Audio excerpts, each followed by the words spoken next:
Papel prensa y el papel de la prensa. Se desmorona la última mentira del monopolio. Un documento revelador. Clarín. La operación oficial para quedarse con papel prensa. El hermano y la hija de Greiber desmienten la versión del gobierno. Tiempo argentino. Clarín y La Nación nos humillaron, aseguró a Tiempo Isidoro Greiber.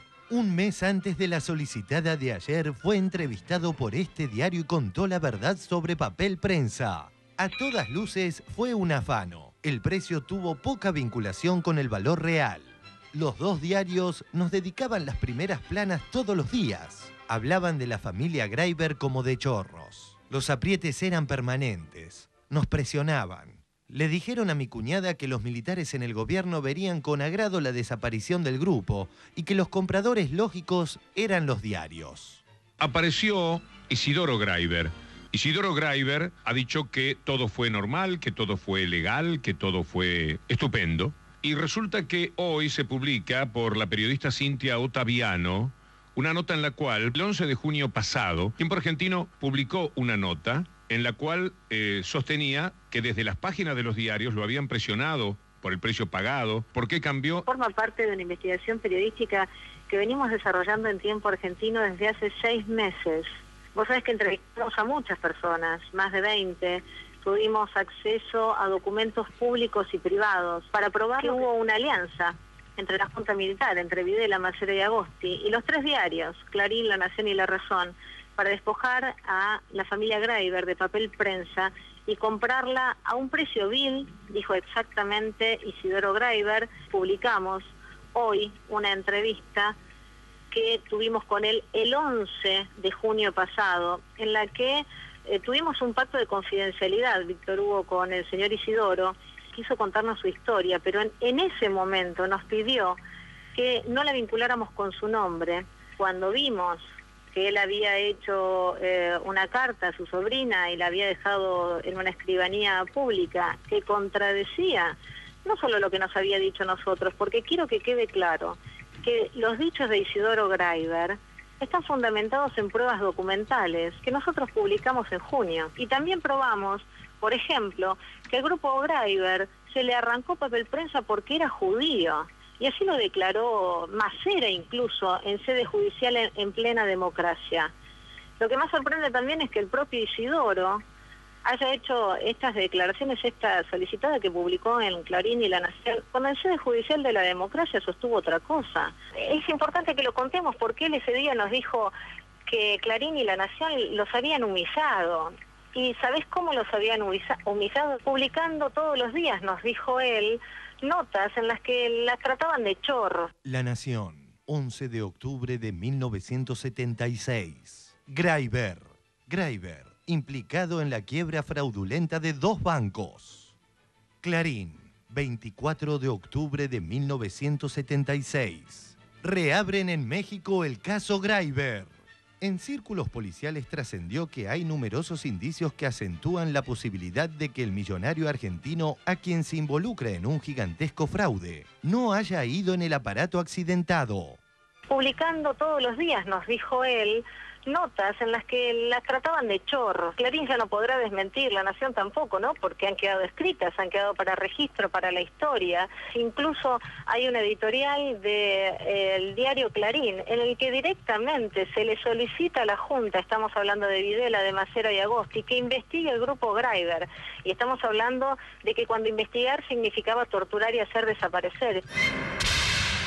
¿No? De todas maneras, el equipo Mañeto ha conseguido poner una pequeña duda. Yo hoy en el desayuno, tomando contacto con TN, y aunque estaba sin volumen el televisor, el título era Isidoro Greiber.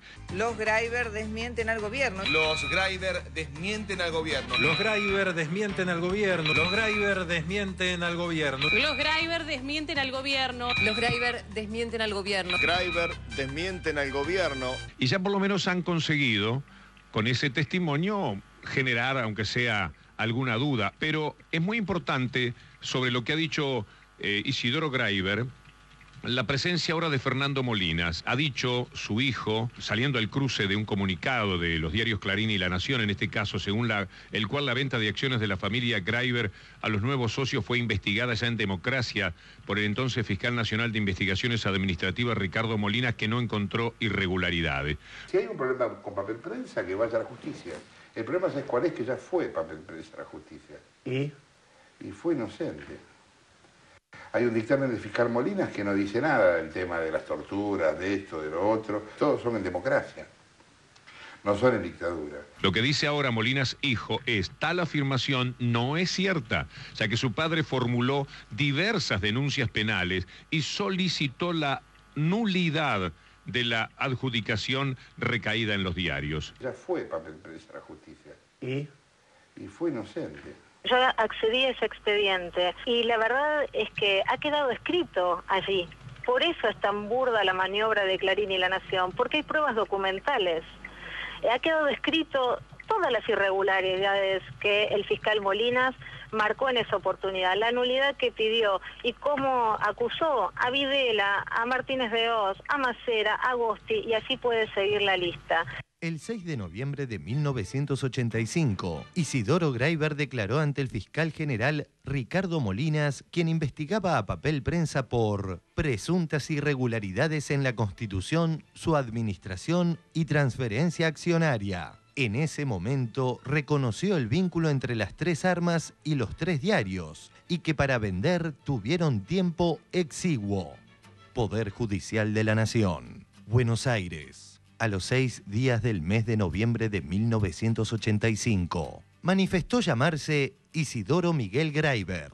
Preguntado para que diga cómo fue elegido el comprador y si intervino algún intermediario y cuándo comenzó la negociación que concluyó con la transferencia del paquete accionario, contestó que en el mes de octubre de 1976, el doctor Miguel de Anchorén, en ese entonces abogado apoderado de la sucesión Graiber-David, se puso en contacto con su cuñada para informarle que había recibido una información del señor Francisco Manrique, cuyo contenido era, sintéticamente, que el gobierno nacional vería con agrado la desaparición del conjunto empresario Graiber como tal,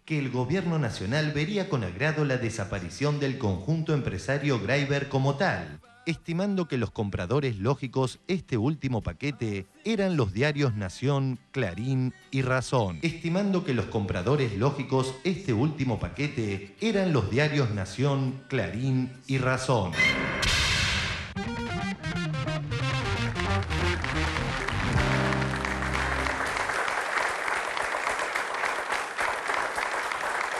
Muy bien, quería aclarar que la grabación de la conversación entre Isidoro Graiber y Cintia Ottaviano está en manos de la producción y la están editando lo más rápido que puedan para así la escuchamos en algún momento del programa, va a ser muy interesante. Caballero, ¿qué quiere que le diga para contarme de todo esto? Primero quiero rescatar un poco, si me permiten, digamos, al equipo de trabajo de Tiempo Argentino. La verdad que la investigación sobre el caso Papel Prensa fue un trabajo que nosotros hicimos al comienzo de la salida del diario, que se publicó el domingo 6 de junio. Fue un trabajo que nos llevó 3 meses, se consultaron más de 300 documentos argentinos y extranjeros, a la Embajada de los Estados Unidos, al Departamento de Estado. Se hicieron más de 20 entrevistas con un registro y un protocolo de trabajo que es de investigación periodística. Cintia Ottaviano, que es la autora junto a Juan Alonso, es ganadora del Premio Rey de España por investigación periodística. Nosotros aplicamos todas las técnicas y el rigor habituales para formular, digamos, un resultado a nuestro trabajo. El resultado fue publicado, esta es la tapa que nosotros publicamos acá. Yo quiero aclarar que esto fue 2 meses antes del trabajo que finalmente presentó Cristina Kirchner el otro día en la Casa Rosada. Pero la aclaración va en este sentido. Quiero decir, 2 investigaciones en paralelo llegan a las mismas conclusiones. Y esto me parece que es válido rescatarlo, porque nosotros hicimos un trabajo de absoluta autonomía. Es más, cuando íbamos registrando y accediendo a ciertos documentos, nos íbamos dando cuenta que en 27 años de democracia nadie había ido a buscar esos documentos. Éramos los que accedíamos por primera vez.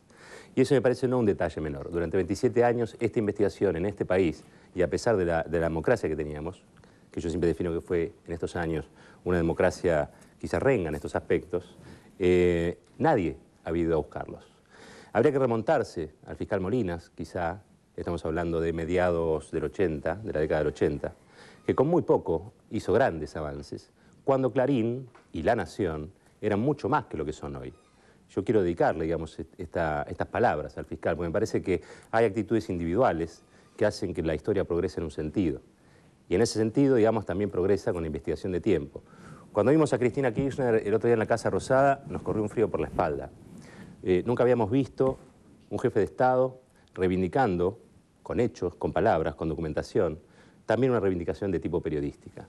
Y eso nos llenó de satisfacción, porque no es habitual en la Argentina. En la Argentina el Estado ha sido, y esto Ricardo Foster creo que lo puede explicar mejor que yo, ha sido terrorista, ha sido neoliberal, pero ha sido pocas veces justo. Y me parece que ese día fue un día de justicia. Un día de justicia que veremos en el transcurso del tiempo qué resultados tiene para esta sociedad. Pero nos pareció un maravilloso día de justicia y creo que hay que festejarlo. ¿Por qué las solicitadas de Isidoro Graiber del otro día?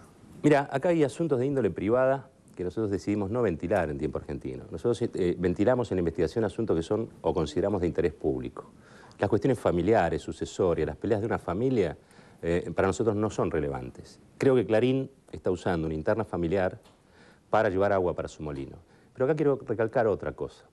Cualquiera que haya sido o estudiado algún par de materias de derecho en la facultad sabe que un imputado de algún delito no está obligado a decir verdad.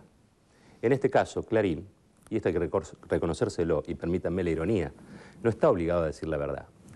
Por el fuero periodístico sí, pero por la situación que viven sus accionistas y el directorio, no pueden decir la verdad, porque si dicen la verdad, pueden perder algo muy preciado, ¿no? Que es la libertad, porque los crímenes de lesa humanidad se pagan con la cárcel. Entonces digo, tampoco, digamos que Clarín y La Nación en este caso tendrían que decir otro tipo de cosas. Ellos tienen que omitir, falsear, distorsionar, para evitar ir a la cárcel. No es menor ese tema, la libertad es un bien muy preciado. ¿Y la nata? No, yo ahí en ese punto tengo, yo no hablo de colegas en el sentido yo puedo discutir opiniones, y puedo discutir que creo que lo que dijo la nata era evidentemente incorrecto, y usted se vio a partir del trabajo de ustedes, que es un trabajo importantísimo. Pero yo creo que acá el tema no pasa tanto por las interpretaciones, sino por los hechos documentados.